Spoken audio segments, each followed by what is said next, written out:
Jetons un coup d'œil au processus de mélange et de chargement d'un lot avec les 3000 de Quick Drawer.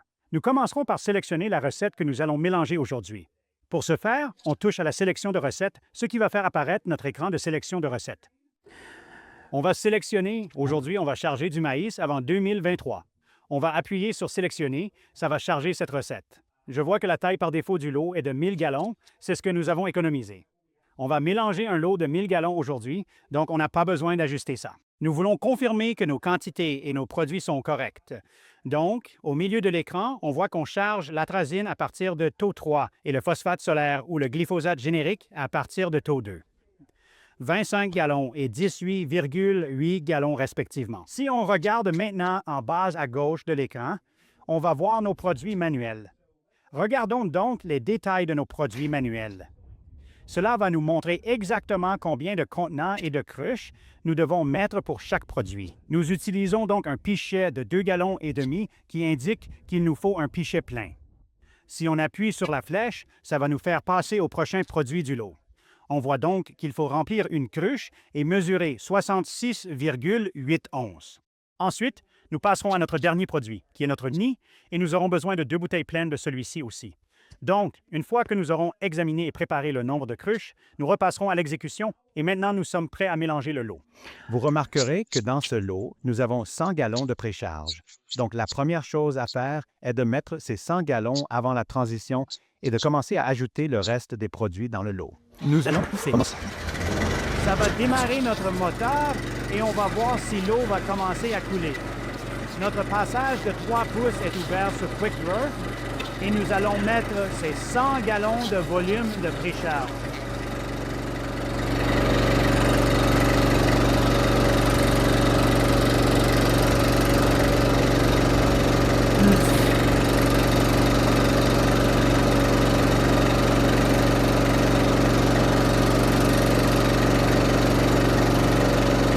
Une fois qu'il atteint ses 100 gallons, il va fermer la valve de 3 pouces et ouvrir celle de 2 pouces, ce qui est le début de la phase chimique du cycle de regroupement. La position 1 de l'ordre de chargement est notre VIXEN et elle nous dit de mettre dans un seul pichet. Pour ce faire, nous utiliserons notre électeur Timblad.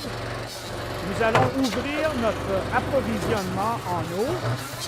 Nous prendrons nos 2,5 gallons de VIXEN. On va enfoncer ça sur le couteau. Ouvrir cette valve va commencer à aspirer ce produit dans le lot. Je peux ouvrir ma valve de rinçage qui va rincer l'intérieur du bidon. Frappe là-dessus quelques fois. Enlève-le. Mon pichet est propre et rincé. Je suis prêt à passer au prochain produit du lot. Donc, je refermerai ceci, je reviendrai à mon présentoir. Je peux simplement cocher que j'ai mis mon gallon et pousser la finition. À ce stade, ça va passer au prochain produit à l'arrière. La position 2 de l'ordre de chargement est mon atrazine qui sort de la valve de produit numéro 3, qui est un de mes bacs situé à l'arrière de ma remorque.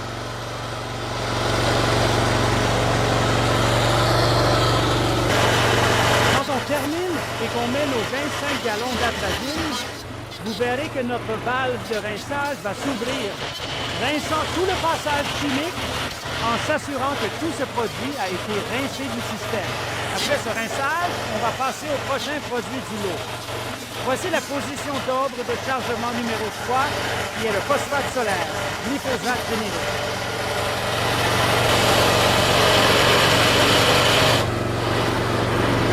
N'importe quel glyphosate générique, on rince et maintenant on est prêt à ajouter notre mésotrione.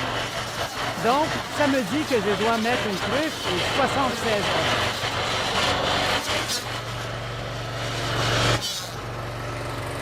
Alors, la première chose qu'on va faire, c'est prendre notre première cruche pleine de mésotrione. On va le fondre sur le couteau, ouvrir l'eau. Ouvrir la valve du bas, aspirer le produit, rincer le pichet. fois qu'on aura nettoyé ça. Nous allons nous assurer que notre éducateur est propre. Ferme la valve. Et maintenant, il faut utiliser notre Kim Caddy pour mettre ces 60 C11.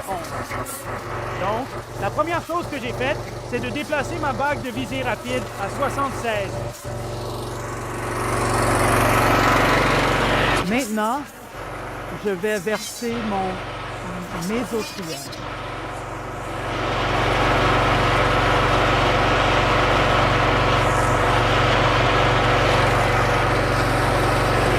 On ouvre correctement la valve en bas. Ça va aspirer ça. C'est ma valve de rinçage. Donc, je l'ouvre simplement et ça va rincer la jauge de visée ainsi que le cylindre. J'aime bien le frapper juste quelques fois. M'assurer qu'il est bien rincé. Fermer la valve en bas. Et maintenant, je retourne à mon contrôleur Quick Draw.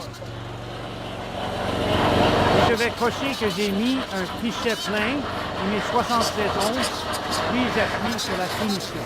Ça va faire avancer le produit vers le prochain lot du lot. C'est notre dernier produit et ça me dit qu'on doit mettre 2 bouteilles pleines de Venturi. Donc, encore une fois, nous utiliserons notre éducateur Game Black.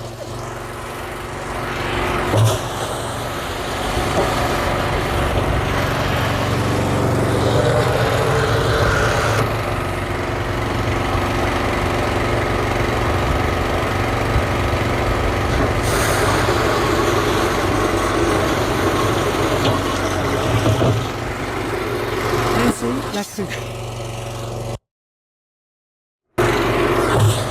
Cruche numéro 2.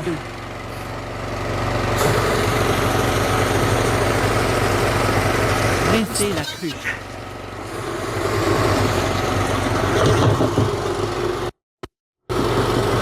C'est le... Dans certains cas, c'est très utile. J'aime faire installer un tuyau d'arrosage sur ma roulotte. J'utilise ça pour m'assurer que l'aquarium est complètement rincé. Une fois que j'aurai fini ça, je vais ramasser ce que j'ai mis dans les 2 cruches. Appuyez sur la fin. Il va passer par un dernier rinçage final qu'on voit surligné grâce à la valve verte de rinçage ouverte à l'écran. Ensuite, ça va passer à la 3e phase du processus de reconditionnement, qui est le remplissage d'eau. Vous pouvez voir qu'à ce stade de l'eau, nous avons mis 490 gallons des 945 gallons d'eau dont j'ai besoin pour compléter le lot.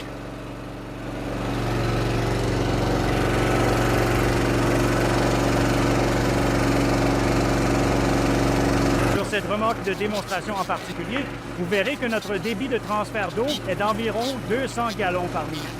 Si on a une remorque plombée de façon optimale, on va voir ce débit de transfert quelque part entre 250 et 275 gallons par minute. La plomberie de cette remorque de démonstration est faite de façon à ce que nous puissions démontrer plusieurs caractéristiques différentes qui ne seraient pas nécessairement jumelées ensemble. Et cela se traduit par un taux de transfert légèrement plus bas. Ce qu'il met en lumière, c'est l'importance de s'assurer que notre roulotte est plombée aussi efficacement que possible, ce qui signifie vraiment éliminer l'excès de plomberie et, plus précisément, éliminer autant de virages à 90 degrés que possible. On dirait qu'on approche du point où il ne reste qu'environ 100 gallons d'eau à transférer dans le lot.